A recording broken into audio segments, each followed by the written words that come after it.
Greetings, ladies and gentlemen, and welcome to this latest edition of Read TFOS, where I take old stories I've narrated and update them to modern audio standards.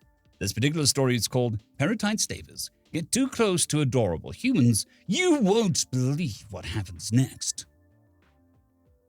John Jack, hero of the Battle of Hunti Nebula, U.S. Space Marine, and the deadliest sapient in the galaxy, sat in a small bar, a glass of pure ethanol sitting in front of him, delicate shards of ice spinning in the vacuum outside of the glass steel window.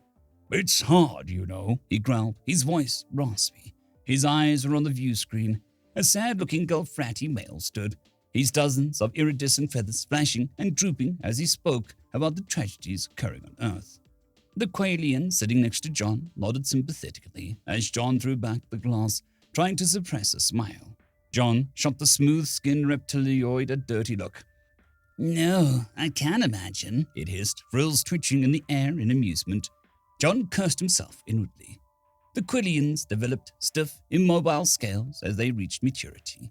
These scales were only pliable in their infancy, which made wrinkled features, like, for example, a Terran shooting someone a dirty look, childlike and endearing.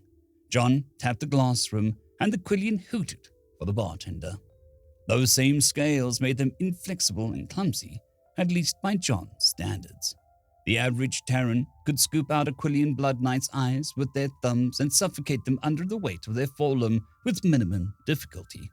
It would have been easy to kill the Quillian for the insult, but he just thought John was cute. It was hardly fair to hold the universe's sick joke against one sapient. "I'm not cute," Jack said, slurring his words slightly. "Of course you're not. Would you like more ethanol?" asked the Pretian on the other side. The heavily furred lupinoid reached out and paused for a moment. Is it okay if I pet your head?" "Fine," muttered Jack. The Pretian was young, 7 feet tall. They were intimidating looking, strapped with muscles and claws. They were also incapable of maintaining the simplest thoughts when they were agitated, making them unbelievably easy to trip up. Foolish as a berserk Pretian was a byword. They were also covered in a thick fur across their entire bodies. The exotic, humanoid, skin juxtaposed with a head of smooth and silken hair was apparently tacitly pleasurable to them. The Pretian leaned forward and began rubbing John's head with both hands, an expression of pure delight on the alien's face. "Would you like some more of those poisonous plants you soaked in oil?" It indicated the French fries in front of John. He shook his head. "Those poor sapiens exist in a world full of danger and predators. As recently as 100 years ago, humans were still frequently preyed upon by dominant predators of their world." The Gulfrati male disappeared from the screen, replaced by a picture of a hippopotamus. "Natural disasters continue to batter some of the few habitable parts of their world." The image cut to a snowstorm in upstate New York. Personally, Jack thought it looked rather pretty, but there was a soft groan of sympathy from the bar as humans were depicted walking hunched through the snow, bent over in heavy coats. "Poor things," murmured the bartender, a chitinous lick. It looked like nothing so much as a man-sized bipedal scorpion, but the creatures were notoriously vulnerable. Their hydraulic-based muscles poorly scaled, and their oxygen intake extreme, leaving them permanently anemic in most environments. John Jack couldn't even remember why they thought humans were cute, but he knew they did. Every goddamn alien did. "I fought in no fewer than 8 wars, you know," John said, trying to keep his tone of petulance out of his voice. "That was very brave," said the Quillian. "Hey, here, would you like to play with this?" It produced a Rubik's Cube. John settled his head in his hands. "Oh, do you need a nap?" There was a crash from the door. Half a dozen Peritite slavers swarmed into the room, their thick shells dripping mucus. There were screams of fear as the musculoid creatures spread throughout the room. John Jack focused, adrenaline pushing back his haze of alcohol, his eyes flickering over to the weapons. They appeared to be a typical set of slaver control darts, a delicate cocktail of analgesics and depressants that would leave the vast majority of sapient species in a bleary state of, "Oh my God, boss!" shouted one of the Peritites, pointing at John. "Look!" The mollusk's eyes widened. John recognized him. He was one with the bounty on his head. his shell spread open in the unmistakable expression of Peritite delight.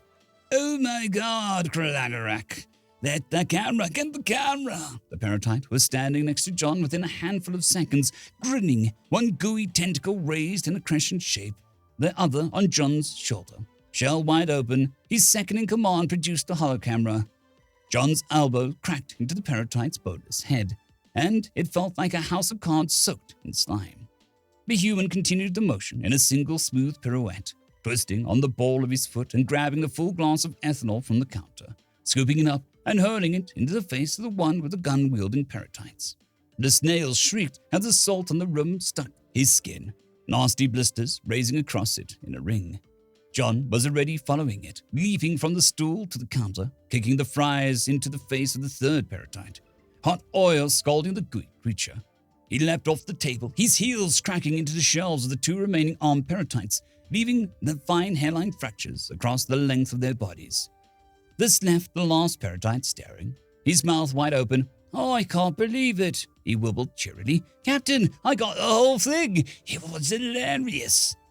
Then John knocked the alien senseless. Half an hour later, Captain Kizix of the Red Panda was standing in the bar, the rest of the crew helping him bind the slavers.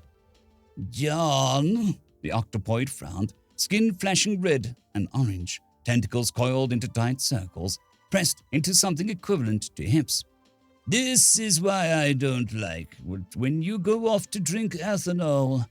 What if they'd gotten the drop on you and sold you off to some exotic animal collection? I was so worried." "It's fine," John slurred, bent over his drink. "And where's your ID?" "It's a collar," growled John. "Oh, come on, John. You know it's not like that. It's very important. You're from a Deathworld. It's just a part of the intergalactic war to show you're sapient and not dangerous. Just a formality. People don't treat me like I'm from a Deathworld. It's degrading." He tried to stop growling. Low-frequency sounds were particularly soothing to Kixix species, and frequently used by immature members of the species to beg for affection and food. "You tell me if you're keeping me around as a pet, right, Kizix?"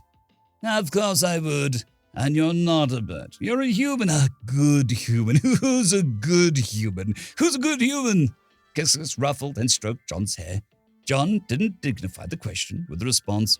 "Come on, let's get back to the ship and bring these arseholes in." John grunted, standing up, and his eyes flickered to the screen. The feldspar newscaster smiled. "On a lighter side, amateur photographers captured the footage of a group of Peritite slavers and a human." John covered his face with his hand and threw back another glass of ethanol. End of story. I'd quickly like to thank the T5 peeps: Cold War Boomerwaffen, Severin Cerberus, Bushmaster 177, Henry the Red, Caspar Arnholtz, Cold War Boomerwaffen, Elijah Silvercross, Dragzoon WRE, and Severin Cerberus. Thank you very much.